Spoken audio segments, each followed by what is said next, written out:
In this video, I will show you how to sell spot trades on Bybit. So if you want to sell spot trade on Bybit, let me show you step by step how to do it. After you open up now the Bybit app, go to trade. After you go to your trade like this, so the first thing to do, now you tap on this option now and select your PS. So for this video, I want to use LTC USDT. So I'll select it. Here is it. After you select your PS, so the next thing to do, so now we tap on this option. So the next thing to do, now we tap on this limit. There is limit and there is market. So for this video, I want to use the market. So here is the limit and here is the market. So I'll tap on this option now. I'll select the market. So I'll select this market. After you select the market, now you specify the amount of the LTC you want, of the coin you want to sell. Let's say I want to sell less to 25%.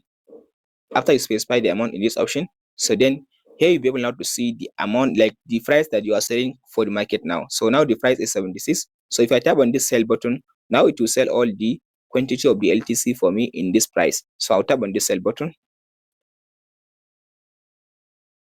So I'll confirm. So after that, as you can see now, my market has been executed. Now I sell my LTC at this price, 76.5.05. And that's it, guys, on how to sell spot trades on Bybit. If this video helps, like and subscribe, or meet in the next one.